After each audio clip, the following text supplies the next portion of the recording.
Question number 4 में in a Young's double slit experiment, the separation between the two slits is given as d and the wavelength of light is lambda. The intensity of light falling on slit 1 is 4 times the intensity of light falling on slit 2.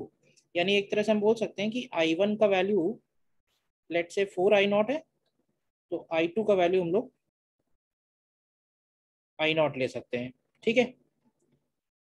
अब इसमें देखो क्या कह रहा है.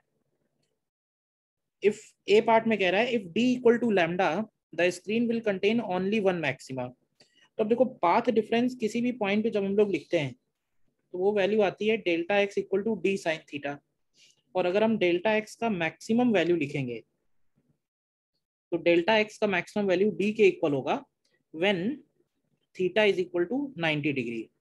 लेकिन ध्यान रखना कि ये जो थीटा इक्वल टू 90 डिग्री वाला पॉइंट है ये स्क्रीन के ऊपर फॉर्म नहीं होगा, क्योंकि थ्योरेटिकली ये इन्फिनिटी पे है और स्क्रीन का जो साइज है वो इनफाइनाइट तो पॉसिबल नहीं होगा. तो it will not form on screen. ठीक है. तो अब इसका मतलब स्क्रीन पे जो भी डेल्टा एक्स होगा वो डी से कम होना चाहिए. तो अब देखो जैसे ए पार्ट में डेल्टा एक्स की वैल्यू लैम्डा दी हुई है, तो इसका मतलब है कि hence only delta X equal to 0. Delta X equal to 0 का मतलब है central bright fringe will form.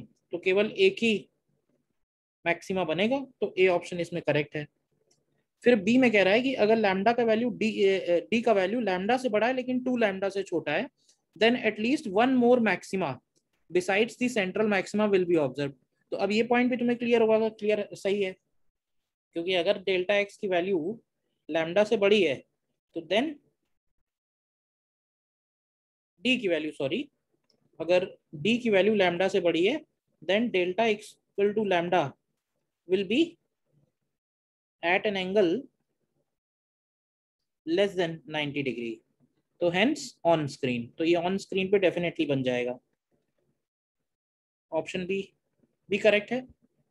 फिर ऑप्शन सी में कह रहा है if the intensity of light falling on slit 1 is reduced so that it becomes equal to that of slit 2, the intensity of observed dark and bright fringes will increase.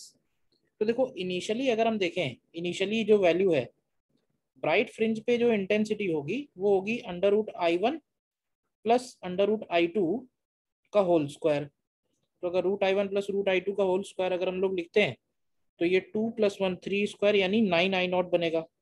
और इसी तरह से अगर हम मिनिमम इंटेंसिटी निकालेंगे तो minimum intensity I0 बनेगा.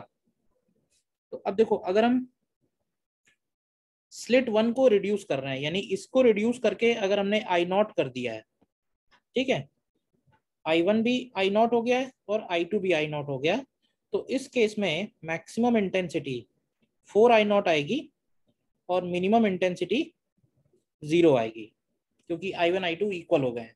तो तुम ध्यान से चेक करो तो मैक्सिमा की एज वेल एज मिनिमा की दोनों की इंटेंसिटी रिड्यूस हो रही है, जबकि ये कह रहा है कि इंक्रीज है. तो ये ऑप्शन गलत हो जाएगा. फिर डी में कह रहा है if the intensity of light falling on 2 is increased so that it becomes equal to slit 1, then the intensity of observe bright and dark fringes will increase. तो डी ऑप्शन में कह रहा है कि अगर हम I1 और I2 की वैल्यू 4I0 के इक्वल कर दें तो मैक्सिमम इंटेंसिटी इस केस में 16I0 हो जाएगी और मिनिमम इंटेंसिटी इस केस में फिर से 0 हो जाएगी.